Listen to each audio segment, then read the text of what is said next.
Hello, everybody. Peace to my divine feminines and my divine masculines. I'm going to let you all sit in on a wonderful discussion I'm getting ready to have from, another phenomenal sister that has built up a very, very, very powerful network that is focused on women. And as a matter of fact, it's focused on wealthy women. And the name of her show and Blog Talk Radio Network is Wealthy Sisters.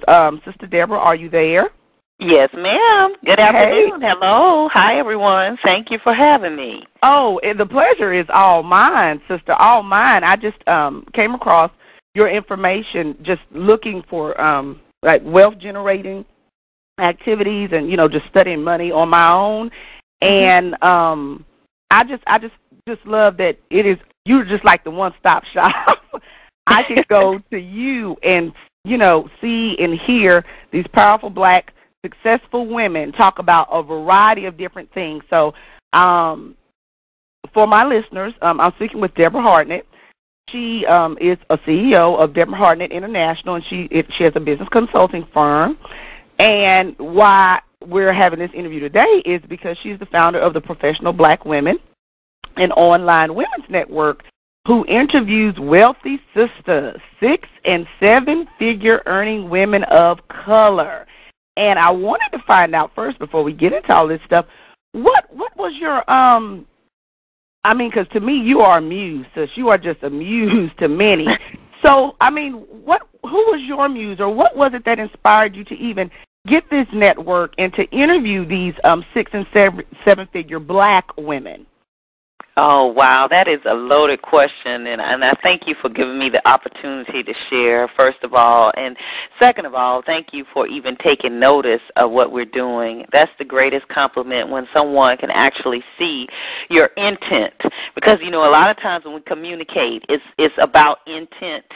And a lot of times that intent is not always received. So on the other end is the perception of what someone gets, right? But I am so elated that you actually got my intent. Yeah, I got it. If that makes sense. I got it, sis. I got it. But to just put it to you, who was my muse and how did I come up with this? Honestly, it's a combination of things. And I say this now, having lived in a different area now, in the metropolitan D.C., Baltimore area. It's where I live now, but where I grew up was in Atlanta.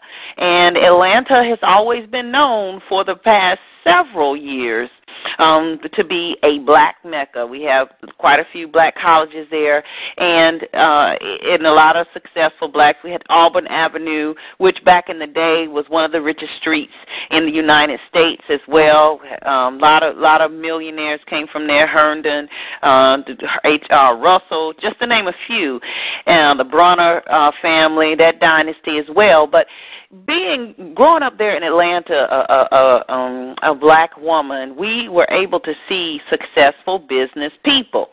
We saw the examples of the doctors. We saw the examples of the dentists and the lawyers and all of those things. So it was quite natural for me to have that pride, to know that we represented a great source of strength there. And so here, growing and building, my business, though, it still is a generational gap when you talk about with women and you talk about with us having the mentor system. We really didn't really have a true system for women to pull from. Right. Being myself in business for 20 years, I've had some mentors, some colleagues, but someone that I could draw on and I could pick up a book and I can look at, like you can go to a bookstore now and you see tons of people that don't always look like us. Mm-hmm. So it was out of sheer looking for myself that we actually started the Professional Black Woman, to where it could be an organization that provides a platform for positive, progressive sisters to be able to network, to partner, to exchange, understand business concepts, and to increase our revenues and profits, so to speak. So that was the whole purpose there. And the wealthy sisters, just being in that mindset and knowing what it is when you are building something and how you want to be able to draw and pull from someone. And the other thing is you work hard. We work hard as sisters. We work extra hard. And, you know, no offense or not taking anything away from our brothers, you know, who our kings that I like to call them, you know, but in society we work really, really, really, really hard, and we accomplish a lot of great things, and we don't see that in the news. We don't see that in the media. We don't see that projected on the television shows. You know, it's either a black woman is an angry black mom, which, you know, our mamas are known not to take no junk, as we know. But, you know, my mother wasn't an angry black woman. Although we have reasons a lot of times to feel disappointed or what have you, and we may holler and scream and yell and things like that, but that's not everybody's life. And everybody did not grow up in the hood, which, you know, no offense, no offense. You know, but my mother sacrificed. My father died when I was 6 years old, and my mother actually sacrificed because my father had moved us into the suburban area, into this neighborhood. We were one of the first black families, one of the first black students in my school there. So he moved us, and then right after we moved, he got sick. He had a stroke. He lived for a year, and he passed away. So, you know, what does my mother do? Does she go and move out, which what everybody was telling her, you can't afford that house, you can't be there, you can't do this, you can't do that, you can't do this. But she sacrificed to keep us, and I understand that today, sacrificed to keep us in that house, in that neighborhood, so that we can have a better quality of life. So should my mother be punished, God rest her soul today, for doing that? You know, so that my siblings and I could have a upbringing that could give us a fighting chance. Does that make sense? It makes perfect sense, sis. And I wanted to state this because I understand so much of what you said. Because it's like, I don't know, because I'm a black woman too. It's like we're in it. Just society sees us so one-dimensional. They do not see that we are everything. And my focus is on black women, and men listen to some of my shows, but mine is particularly to women, and I call them the divine feminine. That, and I tell them all the time that black women are doing it. They are living wonderful lives. They are happy. They're, you know, fulfilled in whatever life choice that they have decided to make. All of us are not always struggling, complaining, upset. Or abused, or drug addict, prostitute, you know, or we come from that. Now, all of us did, you know. And some of the ones that did overcame it. They overcame it. So they didn't stay there. And they just always want to show us as one-dimensional. And I just loved your work because you were pulling these powerful women from, you know, various areas with diversified skills, telling their stories. And I think, and this is just me, and that's why I have a networking page, I think when other women hear black women's stories, it inspires them. Because all of us didn't just, you know, wake up overnight and make 6 and 7 figures. No, there was work. There was some time that people told us no.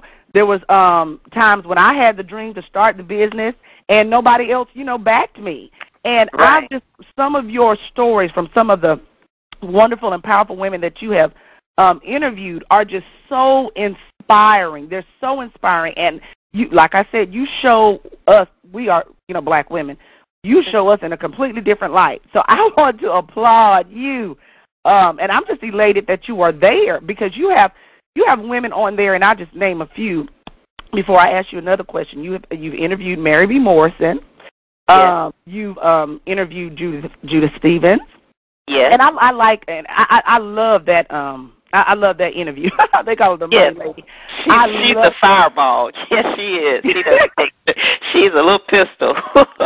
I love that. She's also interviewed Cheryl Bossert, who is, you know, the financial advisor to the Michael Basin show. And one of the interviews that you did that really, really, really just stuck with me, especially when I heard the humbleness of these women, the Legacy Bank president and founders.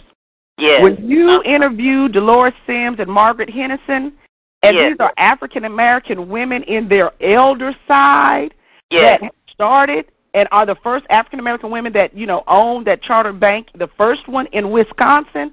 When I heard those sister testimonies, to me, I was just saying in my own business, girl, you got to do more. You got to do more. You got to do more because they're there.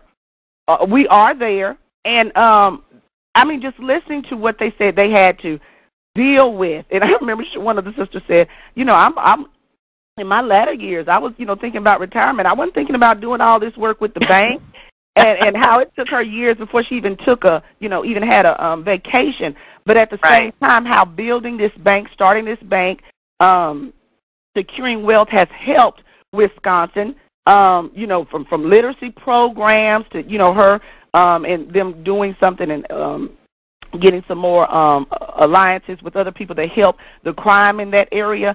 Just how this wealth and how it is women that are building it,